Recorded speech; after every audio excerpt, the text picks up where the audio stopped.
사람이 늙는다는 건 단지 나이를 먹는 일이 아닙니다. 살아온 날보다 남은 날을 더 의식하게 되고 내가 사회에서 어떤 존재로 여겨지는가를 자주 떠올리게 됩니다. 서울에서 홀로 지내는 78세 김순자 어르신. 20년 전만 해도 자신은 부지런히 일하는 엄마였고 든든한 가장이었으며 동네에서 제법 인정받는 사람이었습니다. 하지만 지금은 국민연금이 줄어들까봐 일도 못하고 기초연금도 남편과 함께 받는다는 이유로 깎여나갑니다. 내가 뭘 잘못했기에 늙었다는 이유로 이렇게 손해만 보는 건가요? 김 어르신의 말에 고개를 끄덕이지 않을 수 없습니다. 최근 이재명 대통령이 발표한 고령층 공약이 전국 어르신들 사이에서 화제를 모으고 있습니다. 그 중심에는 바로 기초연금과 국민연금, 그리고 일할 권리에 대한 중요한 변화가 담겨 있기 때문입니다. 그 중 하나가 바로 기초연금 부부 감액제도를 단계적으로 폐지하겠다는 약속입니다. 현재는 부부가 함께 기초연금을 받을 경우 개인 기준보다 적은 금액을 받게 됩니다. 2025년 기준으로 개인 최대 40만 원이지만 부부는 각각 32만 원 수준으로 줄어듭니다. 그 결과 어르신 부부가 함께 살아도 생활비는 늘 부족하고 병원 한 번 가는 것도 눈치 보이게 됩니다. 이재명 대통령은 이를 현실에 맞지 않는 불합리한 제도라고 표현했습니다. 혼자 사는 어르신과 둘이 사는 어르신의 지출 구조가 완전히 다른데도 같은 기준으로 혜택을 제한하는 건 분명 개선되어야 한다는 것이죠. 또 하나 주목할 점은 일하는 고령자에 대한 국민연금 감액 문제입니다. 현재 국민연금을 받고 있다가 60세 이후 재취업을 하면 수령액이 일부 깎입니다. 그러다 보니 일하려고 하면 연금이 줄어든다니까? 차라리 놀고만 있게 된다는 목소리가 커졌습니다. 이런 문제를 해결하기 위해 연금 감액 기준을 손보겠다고 대통령이 직접 나섰습니다. 고령층이 능력이 있어도 제도 때문에 사회에 기여하지 못하게 되는 현실을 바꾸겠다는 의미입니다. 오늘 방송에서는 이런 공약이 단순한 정치적 구호가 아닌 우리 부모님, 우리 자신에게 어떤 변화를 가져올 수 있을지 하나하나 짚어보겠습니다.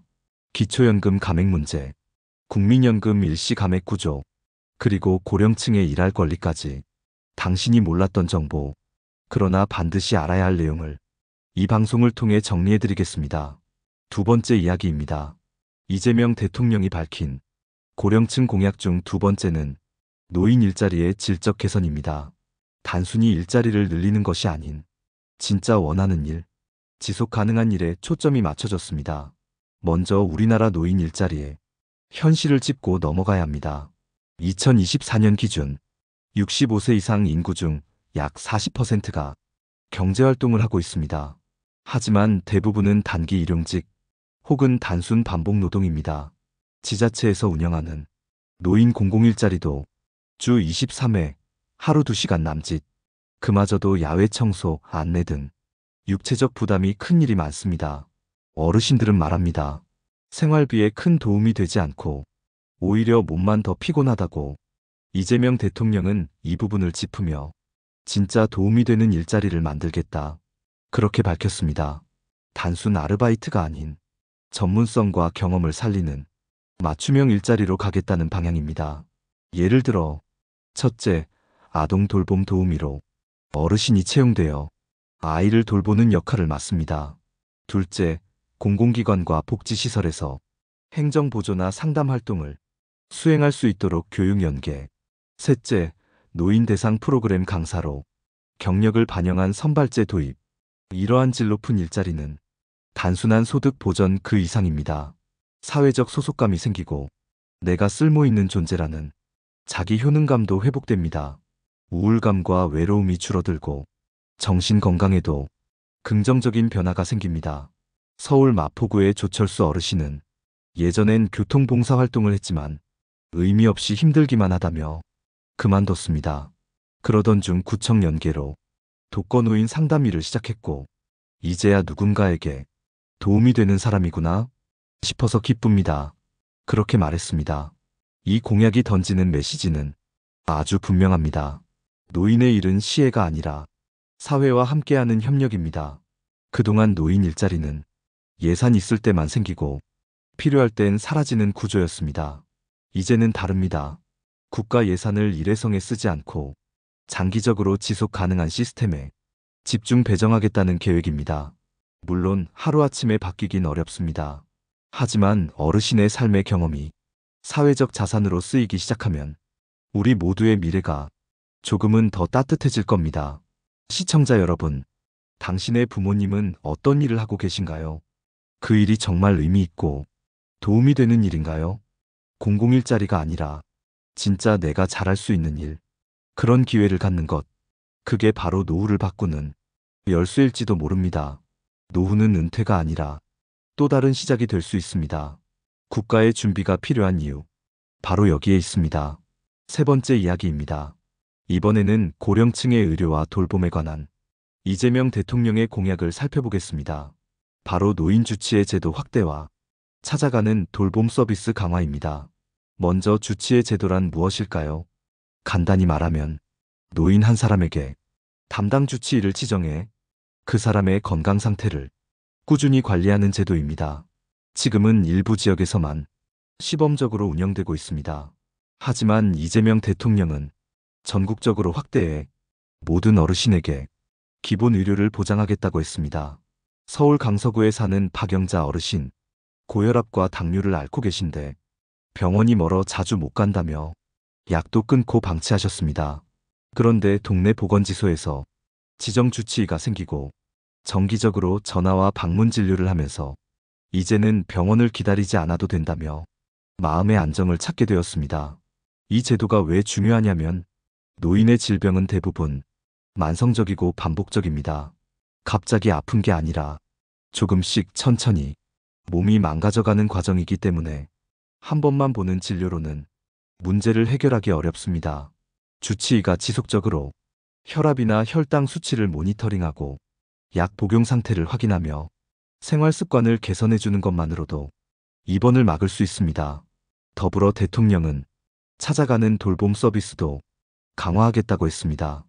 홀몸 어르신이나 장기요양 등급을 받지 못한 경계 어르신에게 사회복지사, 간호사, 생활지원사가 직접 찾아가 돌봄을 제공합니다. 이 서비스는 특히 복합적인 문제가 있는 어르신에게 큰 도움이 됩니다. 예를 들어 치매 초기에 있는 분이 제대로 밥도 못 챙기고 복약도 어려운 경우 간단한 가사 지원이나 약 복용 지도만으로도 상태가 악화되는 걸 막을 수 있습니다. 경기도에서 1년간 시범 운영한 통합돌봄 서비스 결과 입원율이 줄고 응급실 이용도 현저히 감소했습니다. 하지만 현실은 아직 부족합니다.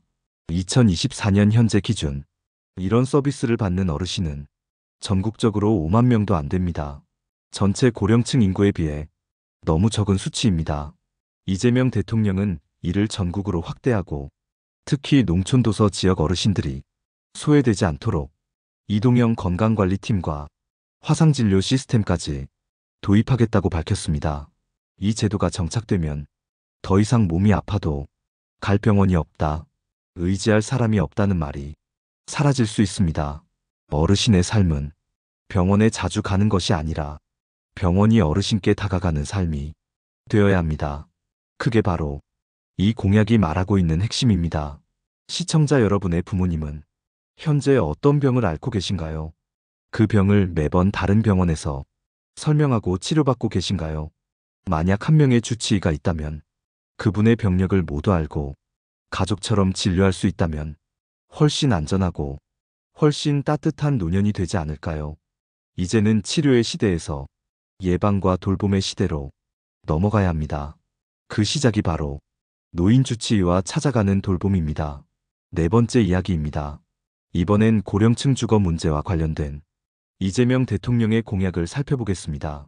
주거복지, 그 중에서도 어르신 공공임대주택 확대와 실내 안전환경 개선이 핵심 내용입니다. 서울 강북구의 한 연립주택 89세의 김말순 할머니는 이곳에 25년째 살고 계십니다. 혼자 사시는 데다 집안에 화장실 문턱이 높고 난방도 오래된 보일러로만 해결됩니다. 겨울엔 문틈으로 바람이 들어와 하루 종일 전기장판 위에 누워만 있어요. 이런 말이 익숙해질 만큼 우리 주변엔 낡은 집에 홀로 사는 어르신이 참 많습니다. 하지만 지금의 공공임대주택은 신청해도 몇 년을 기다려야 하고 대부분이 젊은 세대 위주로 설계되어 고령자에겐 맞지 않는 구조가 많습니다. 좁은 복도, 미끄러운 바닥, 낮은 좌변기, 높은 출입문턱 등 작은 불편이 큰 사고로 이어지곤 합니다. 이재명 대통령은 이에 대해 고령층 맞춤형 임대주택을 연간 2만 호 이상 공급하겠다고 밝혔습니다. 여기에는 몇 가지 세부 사항이 포함됩니다. 첫째, 거동이 불편한 어르신을 위한 무장애 주거 설계입니다. 엘리베이터가 있는 저층 주택, 문턱이 없고 바닥이 미끄럽지 않으며 욕실에 손잡이와 경사로가 설치된 구조. 둘째, 주택 내외부에 응급호출 시스템을 설치하고 고독사 예방을 위한 생활 모니터링 서비스도 함께 제공. 셋째, 주거지 주변에 보건소나 복지관 같은 연계기관이 위치하도록 배치해 의료 접근성도 함께 높이겠다는 구상입니다. 특히 지방과 농촌 지역의 독거노인 문제를 해결하기 위해 이동형 주거복지 버스를 운영하고 임시주거를 지원하는 방식도 검토되고 있습니다. 주거는 단순히 잠자는 공간이 아닙니다. 삶의 마지막까지 내가 안전하게 머물 수 있는 쉼터가 되어야 합니다. 하지만 현실은 화재 경보기 하나 없는 방에서 전기장판 하나로 겨울을 나는 어르신이 너무 많다는 겁니다. 이재명 대통령은 돈이 없어 위험한 집에 사는 게 당연한 일이 돼선 안 된다며 최소한의 인간다운 공간을 국가가 보장하겠다고 강조했습니다. 실제로 경기도 시흥시에서는 이러한 정책을 먼저 시범 운영했는데 어르신의 낙상 사고와 응급실 내원 횟수가 눈에 띄게 줄어든 결과가 나왔습니다. 시청자 여러분의 부모님은 지금 어떤 집에 살고 계신가요? 욕실에 손잡이는 달려 있는지, 계단에 미끄럼 방지는 있는지, 전기장판 하나로 겨울을 보내고 있진 않은지 한 번쯤 확인해 보셨나요? 노후 주거의 문제는 단지 개인의 일이 아닙니다. 우리 모두의 미래 주거이기도 합니다. 지금부터 준비하지 않으면 우리 또한 같은 위험 속에서 노년을 맞이하게 될지도 모릅니다. 그래서 주거는 복지입니다. 건강만큼이나 절실하고 안전만큼이나 중요합니다. 고령층의 삶에 따뜻한 지붕 하나를 얹어줄 수 있는 이 공약이 반드시 실현되길 바랍니다. 다섯 번째 이야기입니다. 이번엔 고령층의 이동권과 관련된 이재명 대통령의 공약입니다. 바로 65세 이상 지하철 버스 무상교통 확대와 고령자 운전면허 반납 인센티브 강화입니다. 서울 강동구의 77세 이모 어르신은 일주일에 3번씩 병원을 갑니다. 버스를 타고 2번 갈아타야 하는 길. 왕복 3시간에 교통비만 4,000원이 넘습니다. 기초연금 받아도 병원 다니다 보면 남는 게 없어. 이 말은 비단 이 어르신만의 하소연이 아닙니다. 현재 일부 지자체에서는 고령자에게 대중교통 요금을 감면하거나 무료로 해주고 있습니다. 하지만 지역에 따라 혜택이 달라 형평성 문제가 지적되어 왔습니다. 이재명 대통령은 이에 대해 전국적으로 통합된 기준을 마련하고 65세 이상 전 국민에게 대중교통 무료 이용 혜택을 순차적으로 확대하겠다고 밝혔습니다. 그 내용은 다음과 같습니다. 첫째, 수도권과 대도시 지역부터 지하철 버스 무상 이용을 시행하고 이후 중소도시와 농촌 지역까지 이용수단을 다양화해 확대한다는 방침입니다. 둘째, 교통카드 시스템을 연동해 어르신이 별도 신청 없이 자동으로 혜택을 받을 수 있도록 행정 절차를 간소화합니다. 셋째, 의료 목적 등 필수 이동의 경우 동행 지원 서비스까지 연계해 교통약자의 실질적 접근권을 높입니다. 여기에 더해 또 하나의 중요한 공약, 바로 고령자 운전면허 반납 인센티브 강화입니다. 고령 운전자의 사고는 매년 증가하고 있으며 안전 문제가 사회적 이슈가 되고 있습니다. 하지만 아직까지는 면허 반납에 따른 실질적인 혜택이 크지 않다 보니 자발적 참여가 낮은 게 현실입니다. 대통령은 여기에 다음과 같은 방안을 제시했습니다. 첫째, 면허를 반납한 고령자에게 월 최대 3만 원 상당의 교통비 바우처를 지급하고 지자체와 연계한 이동 지원 서비스도 확대합니다. 둘째, 병원이나 공공기관 방문 시 동행 서비스나 이동수단 연계 프로그램을 지역 복지 서비스와 연결합니다. 셋째, 시골 지역처럼 대중교통이 적은 곳은 복지 차량 확대와 수요 응답형 교통수단을 도입해 기존의 단절된 교통망을 보완합니다. 운전은 자유의 상징이지만 노년기엔 그 자유가 때로는 위험이 되기도 합니다. 중요한 건 선택할 수 있는 권리입니다. 면허를 반납하더라도 움직일 수 있는 방법이 있다면 그 선택은 훨씬 쉬워질 수 있습니다.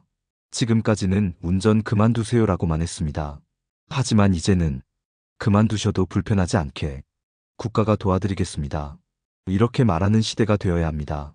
이재명 대통령의 교통공약은 단순한 요금 면제 정책이 아니라 고령층의 이동 자체를 복지로 인식하고 있다는 데 의미가 있습니다.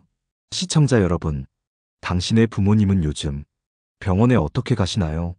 지하철 2번, 버스 3번. 그 길이 너무 고단하진 않으신가요? 한 번이라도 나이가 들어서 돌아다니는 것도 눈치가 보인다. 이런 말 들은 적 있으신가요? 나이가 들어도 자유롭게 움직일 수 있는 사회. 그게 바로 모두가 노후를 꿈꿀 수 있는 사회입니다.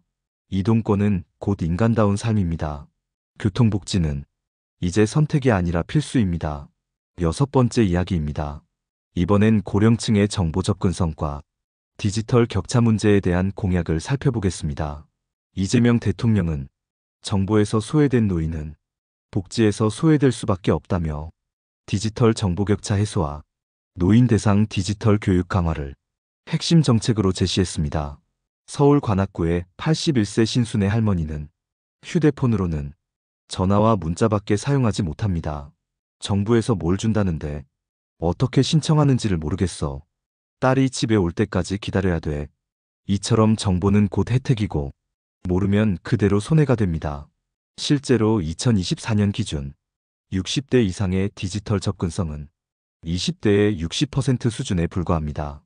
노인 대상 복지 대부분이 모바일 앱이나 온라인 신청 기반으로 바뀌면서 정보가 전달되지 않으면 혜택 자체를 놓치는 일이 흔해졌습니다.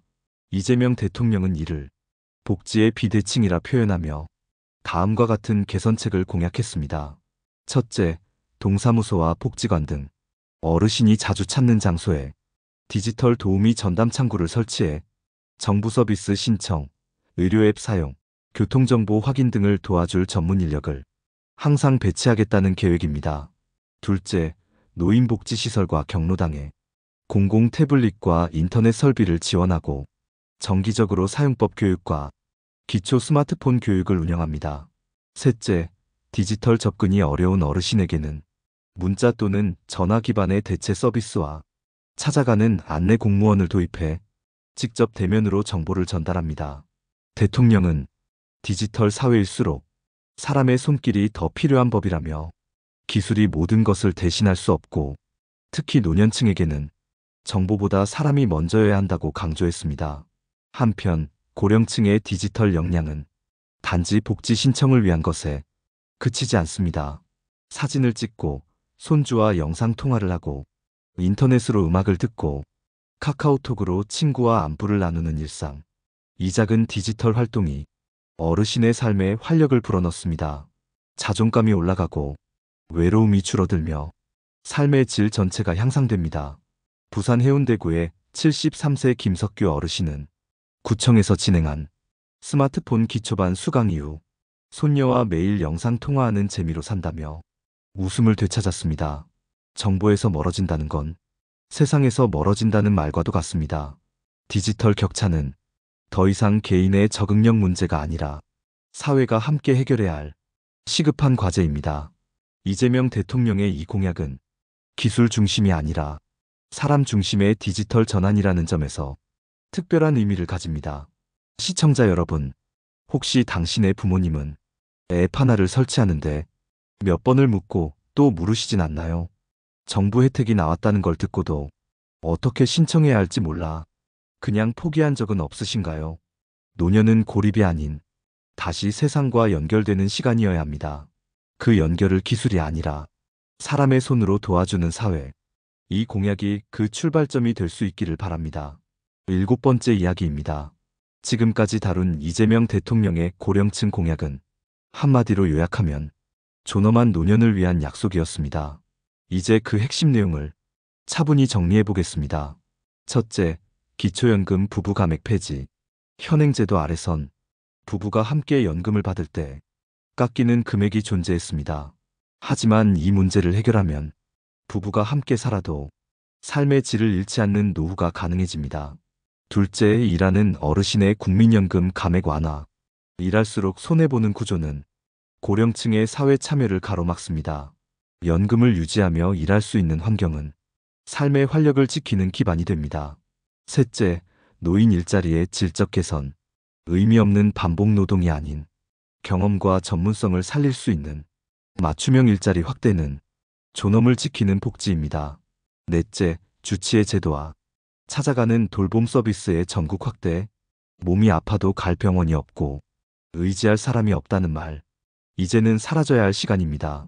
다섯째, 공공임대주택 확대와 주거 안전 환경 개선. 낡은 집이 아닌 편안한 공간에서 노년을 보낼 수 있는 환경은 기본 중의 기본입니다. 여섯째, 대중교통 무상 이용 확대와 운전면허 반납 인센티브 강화. 이동권은 곧 자존감입니다. 더 안전하고 자유로운 이동을 위해 선택 가능한 사회적 대안이 마련되어야 합니다. 일곱째, 디지털 정보 격차 해소. 기술이 낯선 어르신도 세상과 단절되지 않도록 사람의 손길로 이어주는 시스템. 이것이 진짜 복지입니다. 이 모든 공약의 방향은 복지의 시혜가 아니라 존재의 인정입니다. 단지 오래 사는 것이 아니라 잘 사는 노후. 그 길을 만들겠다는 뜻입니다. 물론 이 공약들이 모두 지켜질지는 아직 모릅니다. 하지만 오늘 우리가 이 내용을 알고 있는 것만으로도 앞으로를 준비하는 첫걸음이 될 수 있습니다. 시청자 여러분, 부모님께 오늘 들은 이야기 한번 전해보시는 건 어떨까요? 엄마, 이제 연금이 줄지 않을 수도 있대. 아빠, 면허 반납해도 교통비 지원해준대. 이 작은 말 한마디가 가족의 노후를 바꾸는 시작이 될지도 모릅니다. 오늘 내용이 도움이 되셨다면 좋아요와 구독 부탁드립니다. 댓글로 부모님이나 본인의 경험도 자유롭게 남겨주세요. 실제 이야기가 더 큰 힘이 됩니다. 감사합니다.